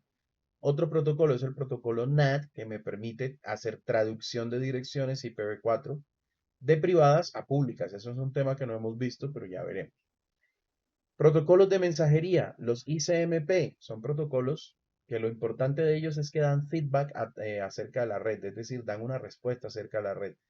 A estos protocolos son los que usan comandos como el ping, que utilizamos para probar si tenemos conectividad. El tracer o traceroute, que son protocolos, comandos, perdón, que me permiten probar hasta dónde tengo conectividad en la red, que veremos más adelante. Y el descubrimiento de vecinos de IPv6, que es es un protocolo que me permite hacer traducción de direcciones lógicas a direcciones físicas, pero que veremos más adelante. Protocolos de enrutamiento también están en la capa de Internet, el OSPF, la IGRP y el BGP. Nuevo aquí que no hayamos visto, el IGRP. OSPF lo vimos hace unas diapositivas y el BGP también.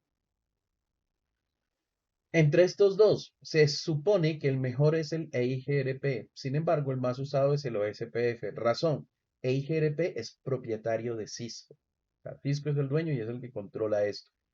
Sin embargo, Cisco tiene una licencia para que funciones reducidas de IGRP se puedan usar en equipos que no son Cisco.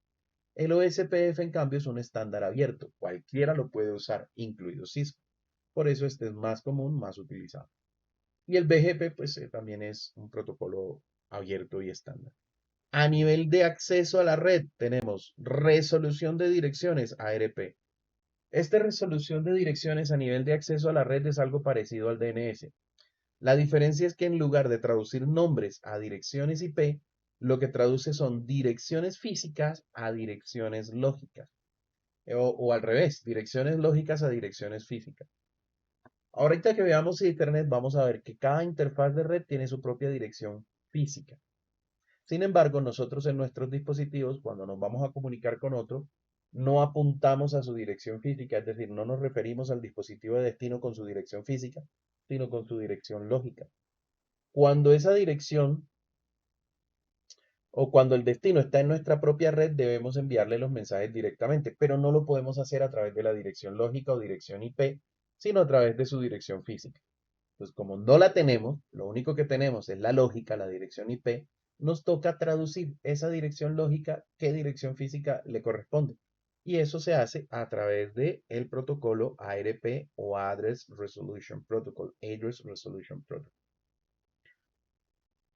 Y Data Link Protocols o protocolos de enlace de datos. Tenemos el protocolo Ethernet y el protocolo WLAN. Estos protocolos son los que ya específicamente determinan cómo se coloca la información en el medio de transmisión, es decir, en el cable o en el espectro radioeléctrico en el caso del inalámbrico, y cómo se recibe la información de allí, del cable en el caso de Ethernet o del aire, del espectro radioeléctrico en el caso de las comunicaciones inalámbricas o wireless LAN. Hasta ahí, ¿cómo vamos?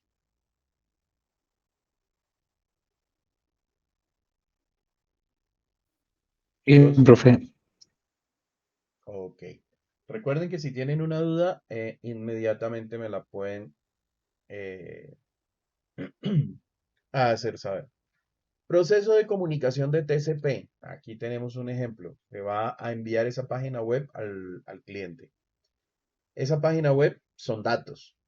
Esos datos que tenemos aquí se dividen en piezas más pequeñas que se denominan segmentos. ¿Quién las divide? El protocolo TCP.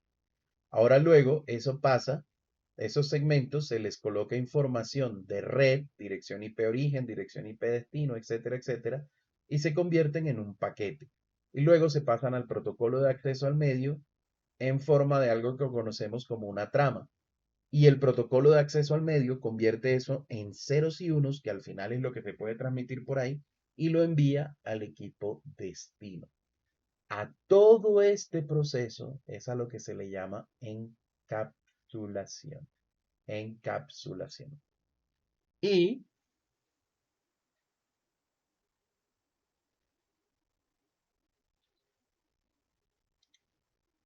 y aquí tenemos el proceso de desencapsulación. El protocolo Ethernet recibe la trama, es decir, recibe los impulsos eléctricos del cable, les quita la información que se haya añadido para enviarlos y le queda un paquete. Ese paquete que se le quita la información de direccionamiento IP y quedan los segmentos. Y esos segmentos luego se reensamblan y se convierten en la data que al final representa la página web que se envió. A ese proceso se le denomina desencapsulación. Vamos a volarnos esto.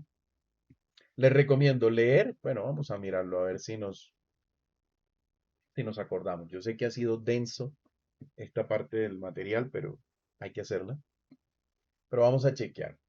UDP y TCP pertenecen a cuál capa de el stack de protocolos TCP/IP. Aplicación, Transporte, transporte. Ok, transporte. transporte. ¿Cuáles dos protocolos pertenecen en el modelo TCP/IP a la capa de aplicación? Aplicación. EIGRP, DNS, USPF, ICMP o DHCP. DNS Ujú, y DHCP. ok. ¿Cuáles protocolos operan en la capa de acceso a la red del... ¿Qué protocolo opera en la capa de acceso a la red del modelo TCP/IP? Acceso a la red, poner en el cable y quitar del cable. Ethernet, Ok. ¿Cuál de los siguientes son protocolos que proveen feedback, información, mensajería desde el destino, desde el host de destino, ah, desde el host de destino al host origen, sin importar que haya errores en el envío? Feedback es la palabra clave UDP, ahí. ¿Cuál? UDP, UDP feedback, recuerden, feedback, les hablé varias veces de eso. Diagnóstico, información de diagnóstico, que nos permita comprobar conectividad. antes sería TCP, ¿no? TCP. En vez de UDP. Bueno, ¿quién tiene otra idea?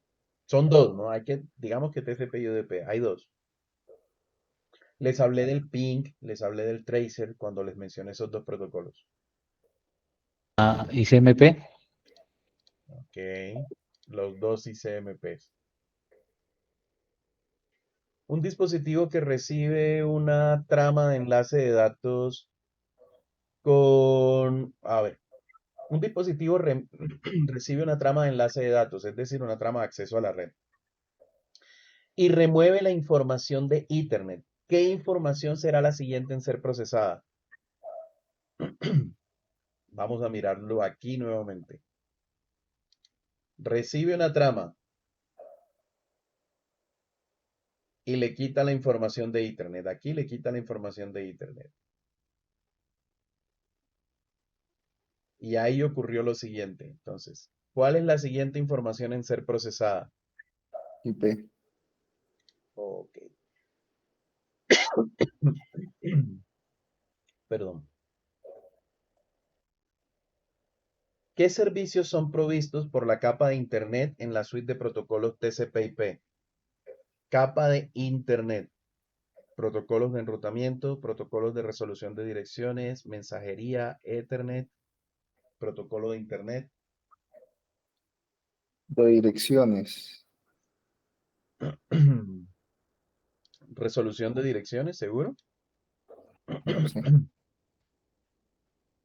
¿Qué otra cosa? Son tres.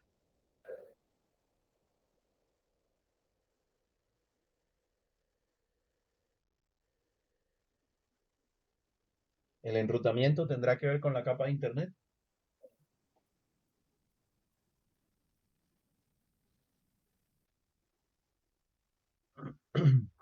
¿Qué dicen? Sí, ¿El Internet Protocol o la mensajería? No sé. CMP. CMP, IP. Uy, cuatro. sí, es capaz de la IP y CMP y Ujú. debe ser IP, debe ser Internet Protocol, ¿no? Vamos a mirar. Check. O mal. Bueno, tenemos mala esa.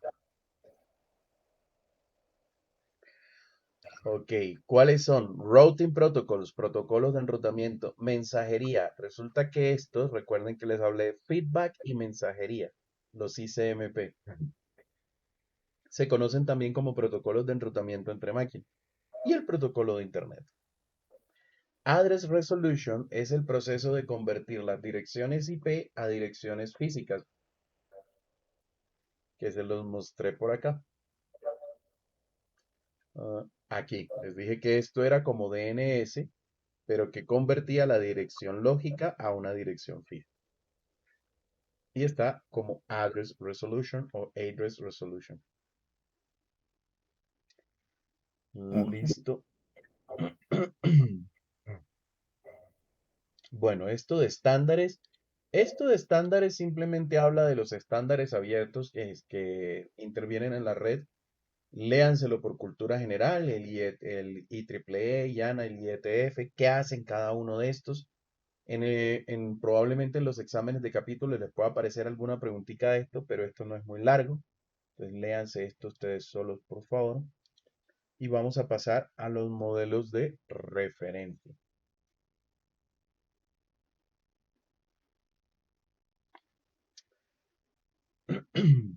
A ver, los modelos o el modelo de referencia, porque básicamente es el tema. Se ha determinado un modelo de referencia que es el modelo OSI. ¿Qué determina el modelo OSI o el modelo de referencia OSI? Determina las funciones que se deben cubrir en el diseño de un modelo de red. Entonces tenemos modelos de referencia, que es el OSI, y modelo de protocolo, que es la implementación de un modelo de referencia,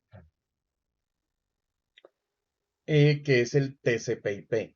Ahora, ¿qué ventajas tiene o qué beneficios tiene tener modelos de referencia en capas? Como vimos, ya esto lo tenemos en capas.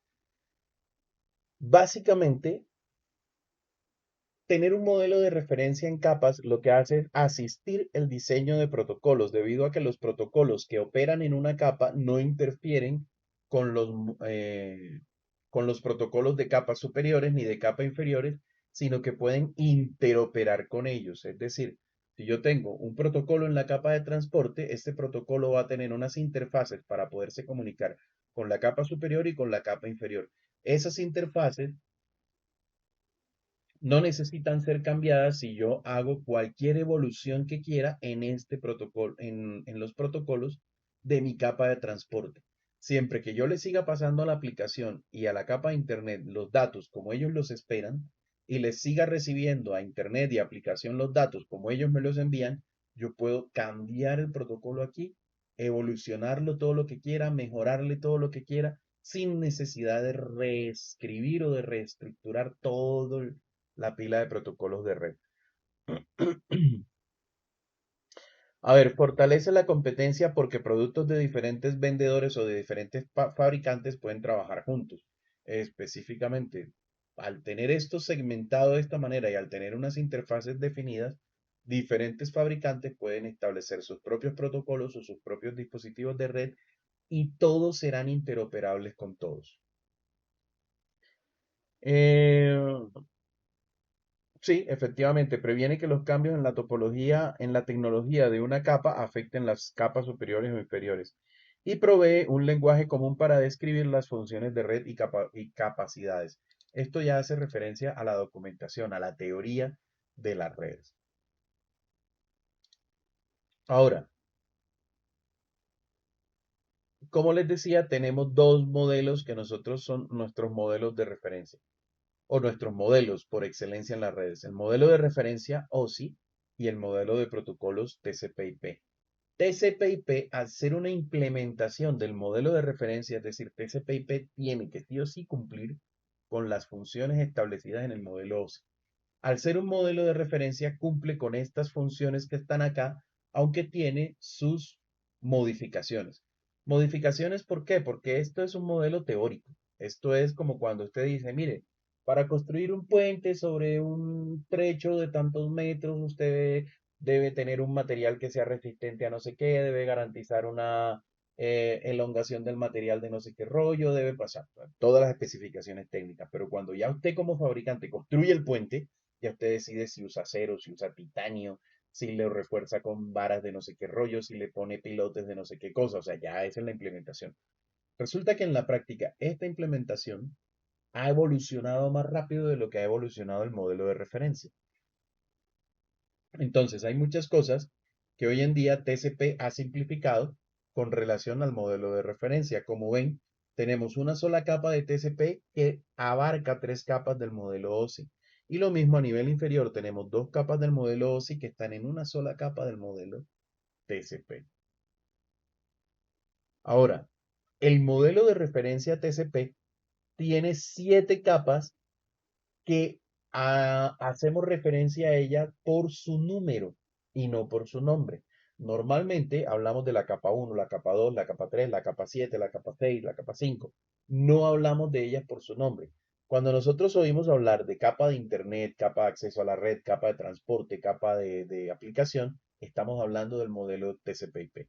Cuando oímos hablar de capa 3, por ejemplo, que es la misma capa de Internet, si nosotros miramos la capa Network e Internet son la misma, pero aquí es la capa 3 y aquí es la capa de Internet. Cuando oímos hablar de capa 3, generalmente es porque estamos haciendo referencia al modelo OSI y no al modelo TCP/IP. Entonces, este modelo TCP/IP tiene 7 capas. La capa 7 o capa de aplicación es que contiene los protocolos usados para la comunicación de proceso a proceso. La capa de presentación, que es la capa que provee la representación común para la transferencia de datos entre aplicaciones. La capa de sesión provee servicios para la capa de presentación y para organizar el diálogo y manejar el intercambio de datos. Muchas de estas cosas ya no se hacen aquí arriba, sino que se hacen en la capa de transporte en el modelo de TCP/IP. La capa de transporte o capa 4 del modelo TCP/IP, del modelo OSI, perdón. La capa de transporte define los servicios para segmentar, transferir y reensamblar los datos para comunicaciones individuales entre dispositivos finales. La capa 3 o capa de red. La capa de red provee servicios para intercambiar piezas individuales de datos a través de la red entre dispositivos identificados. La capa de enlace de datos describe los métodos para el intercambio de tramas entre los dispositivos a través de un medio de datos común, es decir, a través del cable, del aire, de la fibra, etcétera, etcétera. Y la capa física, los protocolos de la capa física describen los mecanismos y procedimientos mecánicos, eléctricos y funcionales para mantener, activar y desactivar las conexiones físicas y para la transmisión de bits de un dispositivo de red.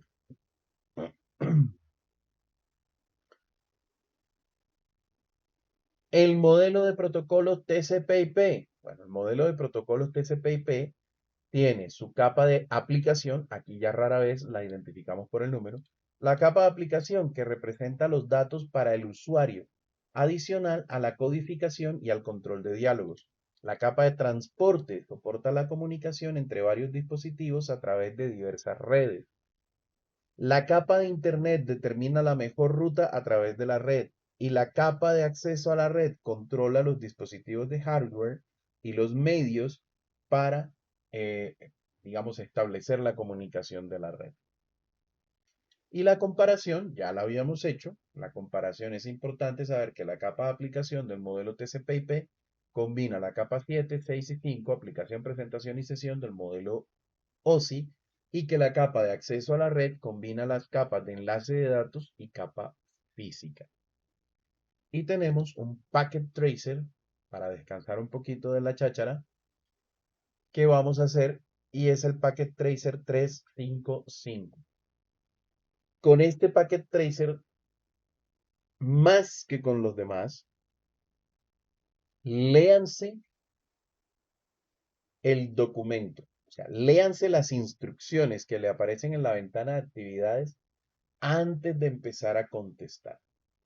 Hay preguntas aquí, porque este packet tracer tiene preguntas que usted va a intentar resolver y no va a poder.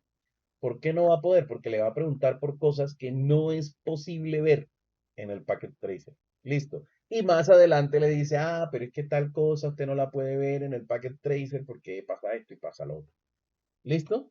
Entonces, por favor, descarguen este packet tracer, el 355, y procedamos a hacerlo.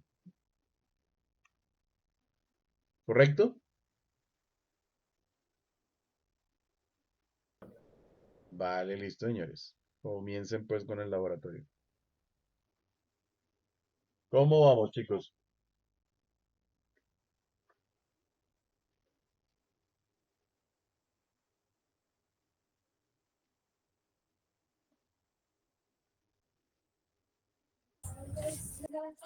Ahí vamos, profe, ya casi. Vale, listo. Ok.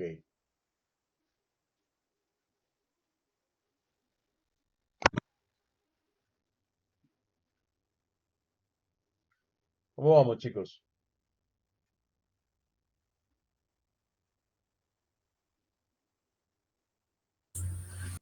Profe, una duda, ¿le puedo compartir pantalla? Sí, señor. A ver.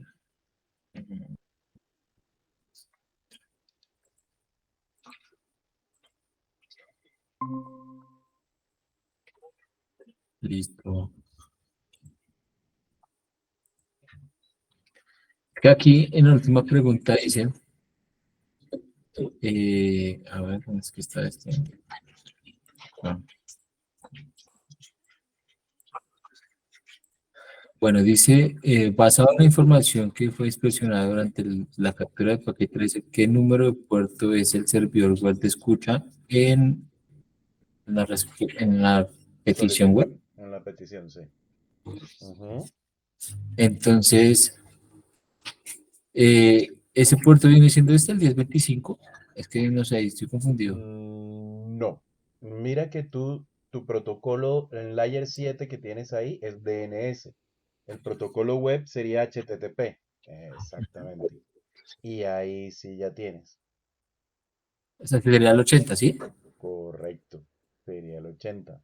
Mm, ¿Ya? Es que saben ¿Y por porque qué es el 80? ¿Por qué puedes saber que es el 80? Arriba te dice Add Device Web Client. Es decir, este es el paquete de datos en el cliente web.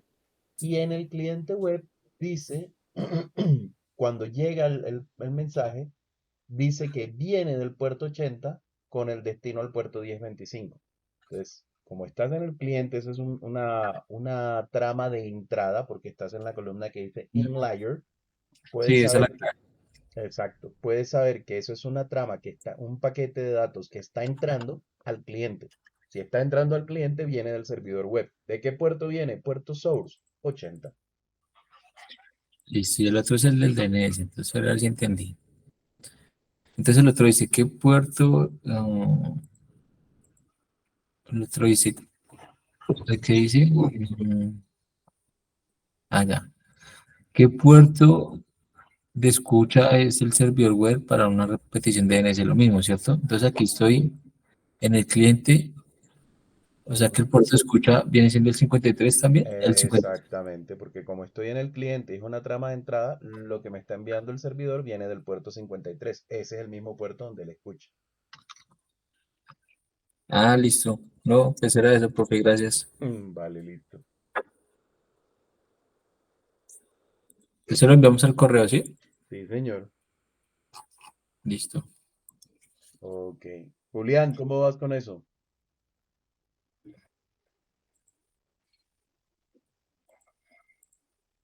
Julián, Señor, ¿cómo vas con el laboratorio? voy leyendo, aún no llego al 100%. Vale, listo. Bueno, chicos, entonces yo creo que por hoy nos podemos desconectar y nos encontramos mañana nuevamente. Mañana les doy las indicaciones para lo del laboratorio presencial, los que puedan ir, o en línea, los que puedan conectarse en línea para hacer el laboratorio en equipos físicos, ¿vale? ¿Cuándo sería el El, laboratorio? el jueves a las 6:30. Ah, ok, yo creo que puedo ir presencial. Vale, listo. Vale. Bueno, señores, entonces que tengan feliz Profe, noche. Dime. no, o sea, no te entendí. Mañana hay clase normal, ¿sí? Sí, mañana hay clase normal, Ah, ok, pero y el el laboratorio. jueves a las 6:30 tenemos laboratorio. Ah, listo. Vale. Vale, listo. Bueno, gracias. Hasta luego. Bueno, ok.